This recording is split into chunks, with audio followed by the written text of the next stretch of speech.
Well, we still need people to operate the machines and maintain them, says Wesley. That's true. That's true. But you'll also notice that in the more advanced economies, Wesley, the population is often either flat or declining. Yes, you do need people to operate machines, but you don't believe that you would become richer if you had more people in your country. That's not really true anymore. Although it might be true in some specific cases, it's not generally true anymore.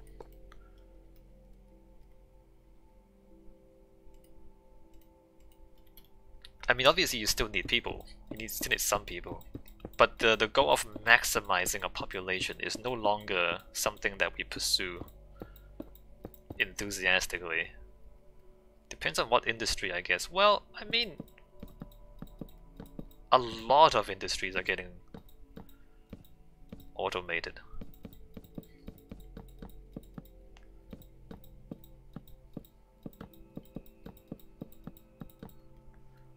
I mean, the European population is not growing massively, and neither are the Europeans inviting people to immigrate in. Farming? No, but farming is not labor intensive, Wesley. Farming is tractors. There's a lot of farming machines now. Farming is nowhere near as labor intensive as it used to be.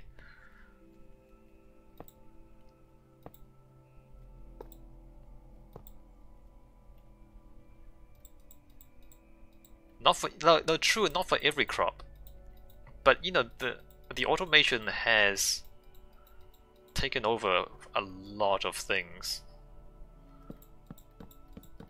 I mean, it's relatively labor intensive for some crops, but it's less labor intensive than it used to be. Yeah, no, strawberries are still harvested. I get it, but like this is like a. It's not the bulk of agriculture. Like there are some instances where you still need people. And even then, like it's only the harvesting. Like the irrigation is automated, for example.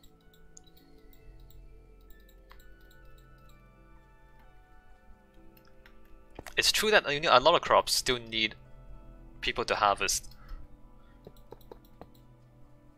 1, 2, 3, 4, 5, 6, 7, 8.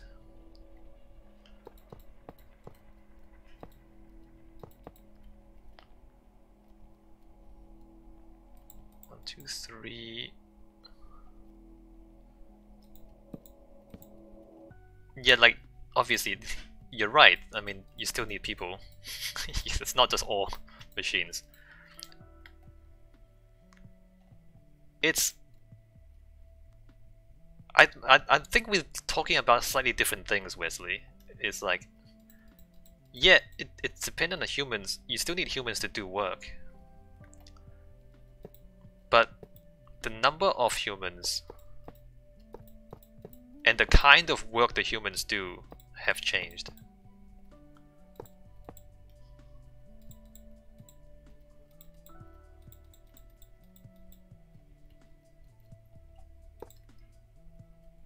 I mean, I'm not saying you don't need humans, I'm saying that with the assistance of machine labor, the output per person has increased dramatically, and you know, the human labor has shifted to other kinds of work compared to before.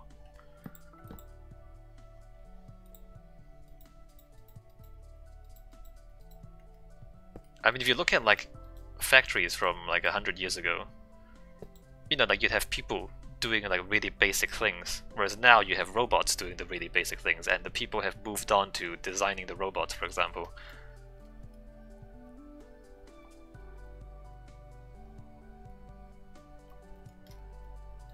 One, two, three, four.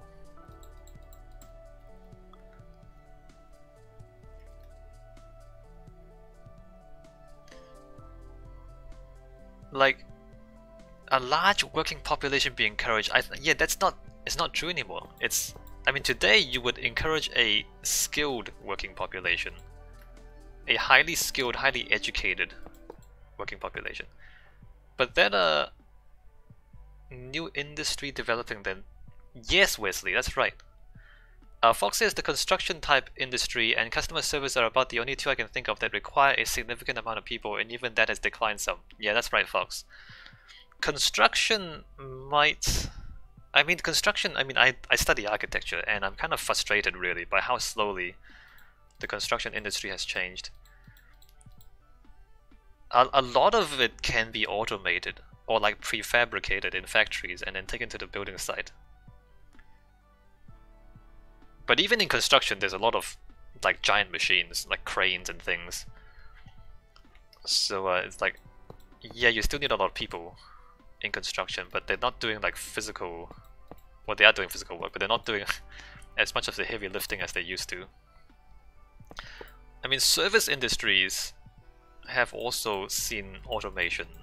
If you look at things like Amazon.com, I mean, that's a lot of retail people who don't have jobs anymore because of Amazon.com. A lot of shopkeepers, a lot of retail people.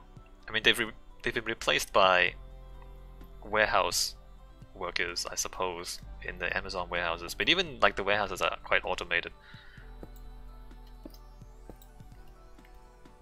So now instead of just a large workforce, we want a skilled and educated workforce. Anyway, let's move on with mercantilism. That all imports of foreign goods be discouraged as much as possible. So that basically is Trump's tariffs. Mercantilism wants to discourage the import of foreign goods because the logic is that when you buy foreign goods, you're giving money to your enemies. Yeah, that's literally Trump. Amazon were trialing robots to select and stock goods too, says Fox. Yeah, of course Amazon wants to automate, because as we said, automation saves money. Yeah, so that part screams Trump. The import of foreign goods be discouraged as much as possible. And it's, as I said, it's a misunderstanding of economics. The idea that if you buy stuff from other people, you're giving them money. It's a misunderstanding of economics because what it doesn't factor in is that if you're buying stuff that you are not good at making and you're selling them stuff that you are good at making, then you end up with more money than if you try to make stuff that you're not good at making as well, if that makes sense. It's kind of complicated to describe this with just words. We really need like diagrams and mathematical models for this to be easy to understand. Anyway, so back to EVE Online. It's basically like refusing to buy minerals from the market and instead going to mine space rocks by yourself. Even though you'd make more money doing other things instead of mining space rocks. That where certain imports are indispensable, they be obtained at first hand in exchange for other domestic goods instead of gold and silver. Right. So trading other things for things you want and not giving away gold and silver. Again, this is a misunderstanding of the value of gold and silver. And I've been talking about this for weeks and weeks now, really. The idea that money you can't spend is actually not money. Which is not easy logic to grasp if you're thinking in individual terms. But the example of the Spanish inflation, because they took all the gold from South America, they took a whole bunch of gold, but their production didn't increase. I've said about this before. And because their productivity didn't increase, but they got a whole lot of gold, what they ended up with was just inflation, right? So they had a lot of gold. Money isn't worth anything if you can't spend it, that's right. Like, it doesn't actually change anything for you if you can't spend it. Or if there's nothing to spend it on, then the prices would just rise and you don't actually buy more stuff with more gold. You buy the same amount of stuff with more gold, which means that you don't get any more stuff. You're just paying more for the same stuff if your productivity doesn't increase. That's inflation. Inflation is you're just spending more money for the same stuff.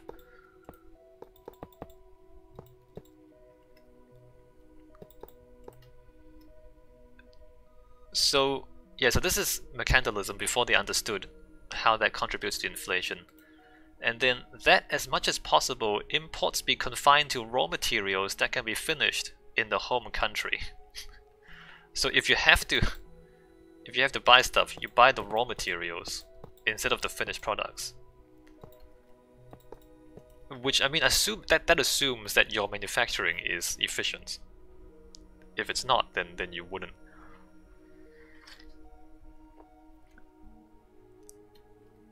That opportunities be constantly sought for selling a country's surplus to manufacturers, selling a country's surplus manufactures to foreigners, so far as necessary for gold and silver, and that no importation be allowed if such goods are sufficiently and suitably supplied at home. So mercantilism is basically trying to do everything for yourself, and trading with others as little as possible, on the assumption that this makes sure that as much money as possible stays in your own pocket.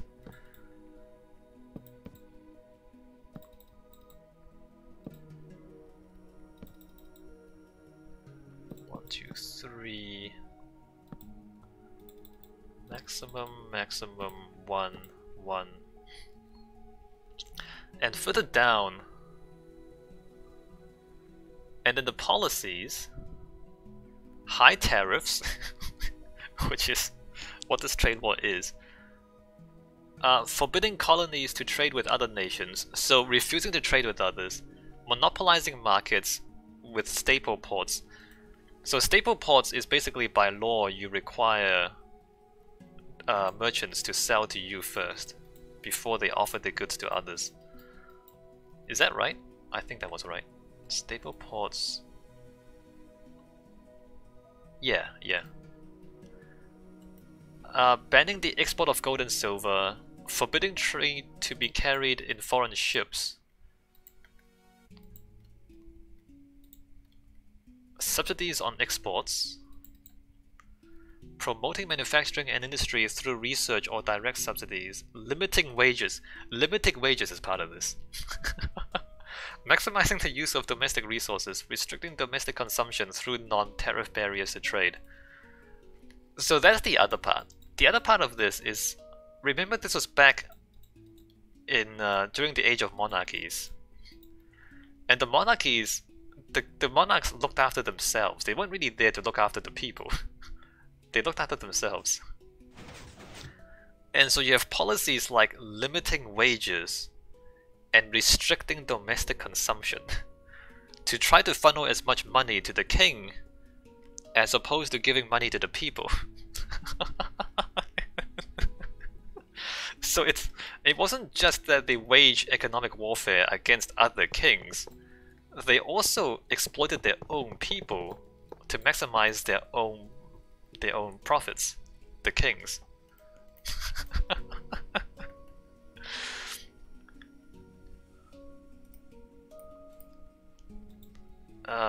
1-1 Nord. Sounds like Trump 2 says was a yes.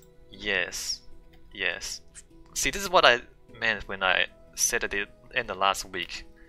I thought of mercantilism as being an interesting explainer for what Trump is doing.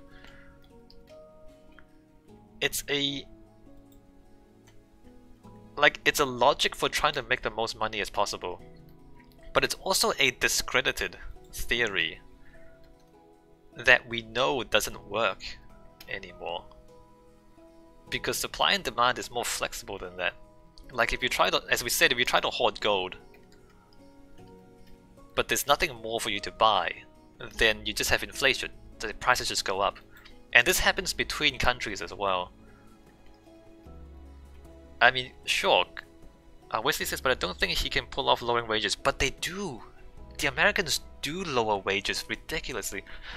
Have you seen, like, the headlines about the working poor in the US, Wesley? Like, people in the United States with multiple full-time jobs don't have enough money to live. The working poor in the United States, maybe you should like Google that stuff. Working conditions are quite terrible for the working poor in the US because they keep squeezing wages. They keep squeezing wages and they keep giving the money to the executives up top.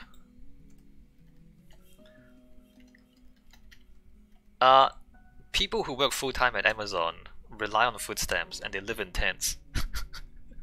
They live in tents outside the Amazon warehouses where they work. They work full-time and they can't afford a house. Meanwhile, Jeff Bezos is the richest person in the world.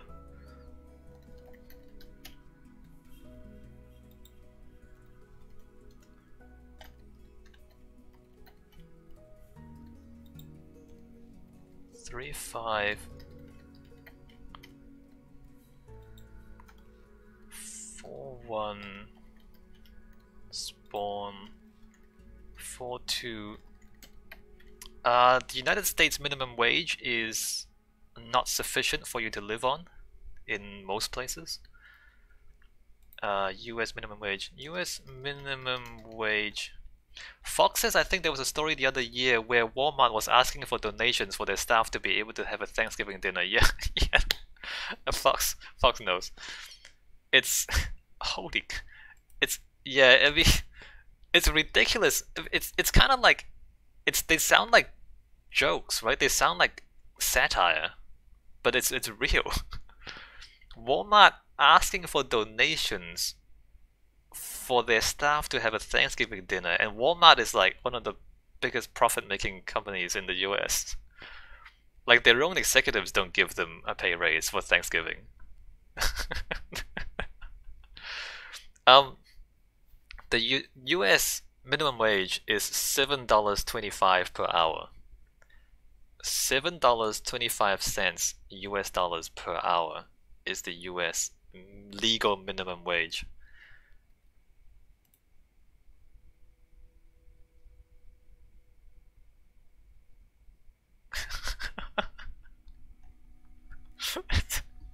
You can't live on that little money.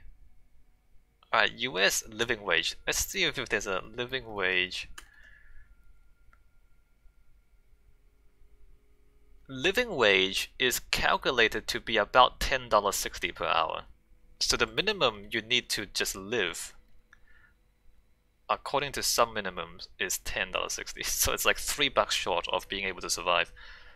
What's Europe's minimum, says Wesley? I think Europe might have different ones for different countries because the cost of living is different. EU minimum wage. I mean, do you know what the minimum wage is for Belgium? Hold on, let me look this up. I'm looking up on Wikipedia, right? List of European countries minimum wage. Oh, this is for a week.